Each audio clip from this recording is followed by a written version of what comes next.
How, as a startup, do you get more momentum in your business, and how do you move all the way from early product market fit to full product market dominance?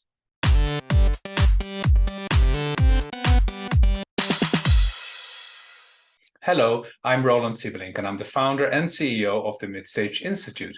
We coach and facilitate startup teams that want to move very fast through that growth stage, scale up their business, and establish product market dominance in the niche that they have found.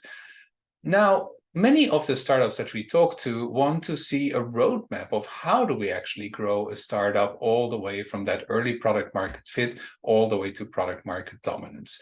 So what we've developed now and what I want to present to you here is the high levels of our mid-stage momentum method. It's really the methodology that we use to help coach CEOs and facilitate startup teams all the way on the journey to building more competences, getting better at what they do, as well as collaborating across functions and making sure that they get to the requirements of what a mature mid-stage startup looks like that can actually establish and command product market dominance in their chosen field. And that mid-stage startup momentum, that mid-stage momentum method, as we call it, consists of 5 different levers. There's the multiplication of forces, there's focused market power, follow-through results, financial outcomes, and front-person disciplines. We were a little bit cute in trying to find an F for everything. So forces, focus, follow through, financial, and front person. And the 5 levers that you see here really target people management, strategy, execution, runway, and leadership. So forces multiplication, it's about people management. Focus market power, it's about strategy. Follow through results is about execution. Financial outcomes is about running your runway and your valuation, and front person disciplines is, of course, about the leadership skills that the CEO and other people in the company are picking up in running this ever-growing company. Each of these has multiple levers underneath. And the way we've designed that mid-stage momentum method is that as you grow and as you get more people, you can, of course, start to adopt ever more complicated models with ever more capabilities. So what we've done is, knowing that startups started out pretty early when they first come to us, we just focus on the basics, on the fundamental building blocks, and every phase, let's say every year or so, when we work with them, we start adding another lever to make these 5 areas even stronger. So as an example, in the people area, forces multiplication, we just start with what is the very basics of delegating and multiplying. Don't yet worry about organization and accountability, let alone other levers such as how to communicate to a large company, because that's not relevant to you yet. It's every time per phase you learn one new skill while also building further on the skills and capabilities you've learned before. That's really our mid-stage momentum method, to make sure that there's a constant flow of learning, building on each other, and getting ever broader in your competences as a mid-stage startup team.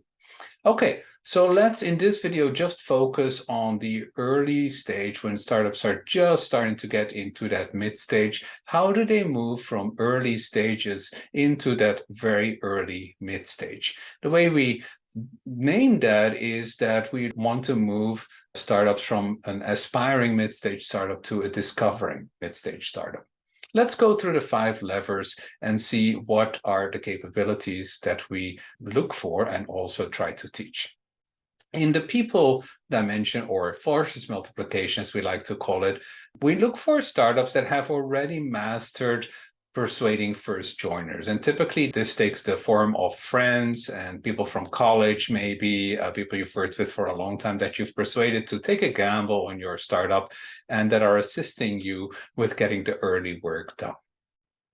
Now, when we want to take the step to an early mid-stage startup, that means that we have to move from a pure here's 4 or 5 people around the breakfast table mode into like defined areas and missions. It's not just jump on whatever needs work, but who's actually running which area, who's responsible primarily for product innovation, who's responsible for acquisition, who's responsible for delivery on the services and who's responsible for all the back office operations. The next skill we want to add in forces multiplication is then indeed a little bit of organization and accountability. And the first step there is functional accountability, not just defining what function they are responsible for, but also what is the output that we expect from each function. Now, for sales and acquisition, that's very easy. We want new leads, right? And we want new contracts. But what is the output of innovation? What is the output of the fulfillment area? Those are some of the things we work with early on in one of the first workshops that we do with mid-stage startups. Let's move to strategy, or as we call it, focused market power. Early on, the only thing that really matters is that you are able to focus resources on priorities. So very early startups have learned, hopefully, to be able to build a minimum value proposition, selling the vision, but delivering only what they can actually afford in showing the core of that aha moment, of that particular moment of truth that show visionary users in particular that there's so much more to come and this could be a game changer. What starts changing as you move out of that early startup phase into the mid-stage startup phase is that we are starting to move to understanding who's your core customer for this minimum value proposition. It's not just that it's something that everyone could use, but for whom is this pain the most important, and who are the core segments that would be willing not only to invest their time in it, but also to start paying for this? Let's move to execution, or as we call it, follow-through results. The two levers that we see in an early stage are modeling the business and then also repeated rhythms. And in the modeling the business part, really, we build on those functional roles early on where we say, has the startup already figured out what are some core parts of the business system, right? So is there a R&D component? Is there like a development component? Is there like a sales component, maybe even a marketing component before? Is there a services component and other components that together are an early description of the value chain and which parts that the startup is playing in there? As we grow into an early mid-stage startup, what we want to add there is how these roles then fit together. Who delivers what to whom? That's what we call the key functional flow map. But also we want to start putting in some discipline around rhythms. And what that means is primarily focusing on standardized weekly and quarterly agendas and meetings, making sure that we have extremely efficient meetings so that everyone knows exactly what's going to be discussed there and how we are going to manage the performance of the business. All the rest is not important yet. Just have a very early take on what the business looks like and set up the rhythms for the discipline of the teams to deliver on their goals. That then, of course, leads to better runway, better valuation, or in other words, financial outcomes. The very first thing is that the startup has to have mastered some growth positioning. And what that means is they need to move beyond traction and have started to have experience with some early monetization. In other words, we do require that there's some early revenue coming in.